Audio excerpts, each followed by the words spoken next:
Shalom, selamat pagi. Jemaat dikasih Tuhan, kita kembali berjumpa dalam renungan pagi.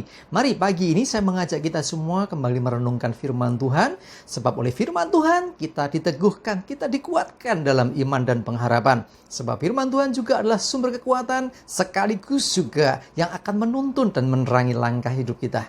Mari sebelum merenungkan firman-Nya, kita akan berdoa terlebih dahulu. Bapa di surga, kembali pagi ini kami datang ke hadirat-Mu, menaikkan segala puji dan hormat dan syukur atas begitu besar rahmat, anugerah dan berkat-Mu atas hidup kami. Bahkan juga perlindungan dan pemeliharaan-Mu ya Tuhan. Terima kasih kami mengucap syukur. Pagi ini kami membutuhkan tuntunan firman-Mu. Mari Tuhan singkapkan, Tuhan nyatakan kebenaran firman-Mu atas setiap kami. Dan juga urapi kami. Sehingga kami bisa menangkap pesan Tuhan. Menangkap rema yang dari Tuhan. Sehingga kami juga bisa mengerjakan dan melakukan itu dalam hidup kami. Terima kasih. Dalam nama Tuhan Yesus kami bersyukur dan berdoa. Amin. Mari jemaat dikasih Tuhan, kita buka Alkitab kita. Renungan pagi ini saya ambilkan dari Ratapan 3 ayat 24 sampai 26. Ratapan 3 ayat 24 sampai 26 saya bacakan. Tuhan adalah bagianku, kata jiwaku. Oleh sebab itu aku berharap kepadanya. Tuhan adalah baik bagi orang yang berharap kepadanya, bagi jiwa yang mencari Dia. Adalah baik menanti dengan diam pertolongan Tuhan. Jemaat dikasih Tuhan, dikatakan Tuhan adalah bagianku. Dalam terjemahan lain dikatakan Tuhan itu adalah milik pusakaku. Waduh, apa itu ya? Artinya adalah Tuhan itu menjadi sesuatu yang pribadi atau boleh dikatakan Tuhan itu adalah yang paling utama dalam hidup kita. Ya, jadi Tuhan adalah bagianku, kata jiwaku. Ya, mari nyatakan di hadapan Tuhan bahwa Tuhan itu adalah bagian kita, milik kita. Ya, masing-masing pribadi ya, katakan, oh Tuhan kaulah milikku yang paling berharga. Ya, kalau kita memiliki Tuhan, artinya kita memiliki segalanya, karena Dia yang empunya segalanya. Haleluya. Oke, terus oleh sebab itu aku berharap kepadanya. Ya, berharaplah hanya kepada Tuhan, jangan berharap kepada manusia, karena pengharapan kepada manusia seringkali mengecewakan. Jangan berharap kepada dunia, justru dunia ini seringkali yang bikin kita ini mengalami kekecewaan. Karena itu, kalau kita percaya bahkan menganggap Tuhan, memandang Tuhan sebagai bagian penting bagi hidup kita, menjadi milik kita, maka berharaplah, taruh pengharapanmu di dalam Tuhan. Ya, sebab Tuhan itu baik bagi semua orang yang berharap kepadanya. Perhatikan, Tuhan adalah baik bagi orang yang berharap kepadanya. Ya, bagi jiwa yang mencari Dia. Ya, orang-orang yang berharap, orang-orang yang mencari Tuhan. Ya, Tuhan itu baik. Artinya apa? Dia pasti lakukan kebaikan bagi hidup kita. Dia akan berikan yang baik bagi kita. Ya, karena berulang kali saya katakan Tuhan itu baik, titik. Pokoknya nggak boleh diganti, nggak boleh diubah. Karena apa? Ya memang Dia baik. Dari sononya, itulah pribadinya Tuhan. Ya, karena itu ketika kita mengalami yang buruk sekalipun, keadaan yang kurang baik ya, tetap Tuhan tidak berubah.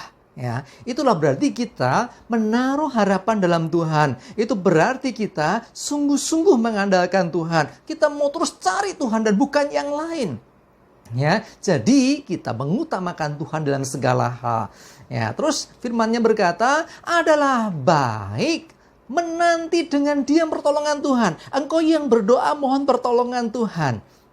Setelah engkau percayakan hidupmu, engkau bawa segala pergumulan dan doamu kepada Tuhan, yang dilakukan adalah nantikanlah pertolongan yang dari Tuhan.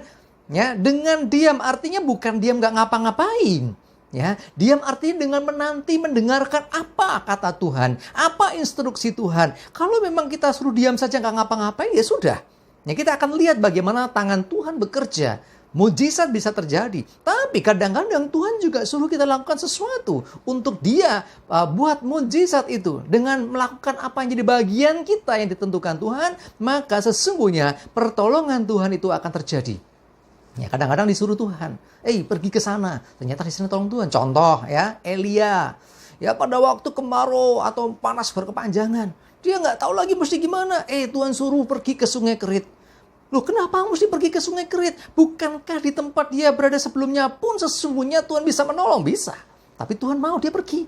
Ya, ini ketaatan. Ketika dia taat pergi ke tepi Sungai Kerit, ya, dia dipelihara Tuhan. Melalui burung gagak yang bawa roti, bawa daging buat dia. Loh, dipelihara Tuhan. Nggak cukup sampai di situ. Bahkan juga suruh pergi ke daerah Sarfat. Ketemu janda, dipelihara juga di sana.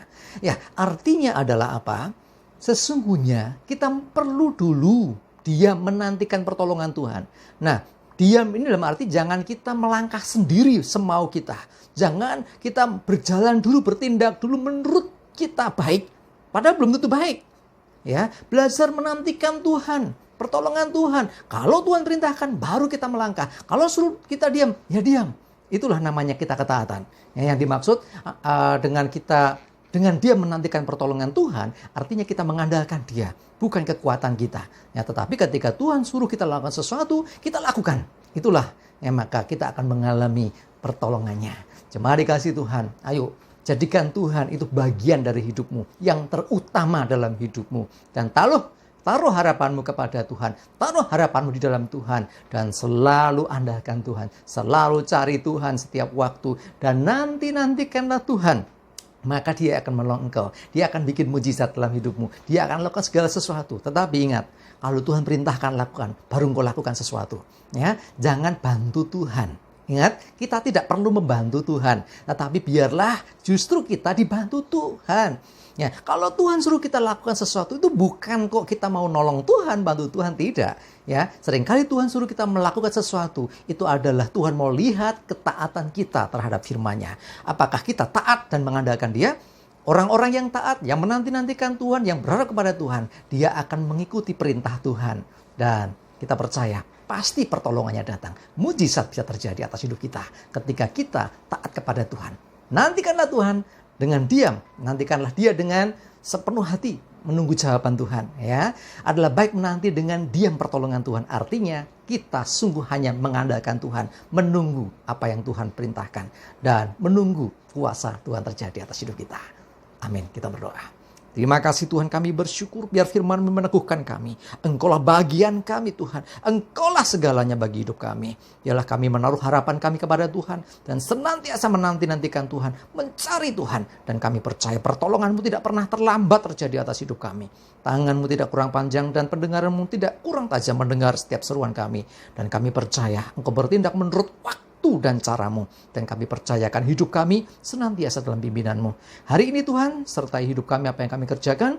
Jauhkan celaka mara bahaya, biarlah damai sejahtera dan berkat-Mu menyertai kami semua. Dalam nama Tuhan Yesus kami bersyukur dan berdoa. Amin. Mari jemaat dikasih Tuhan, semangat terus, maju terus dalam iman dan pengharapan. Tuhan Yesus memberkati kita semua. Haleluya. Amin.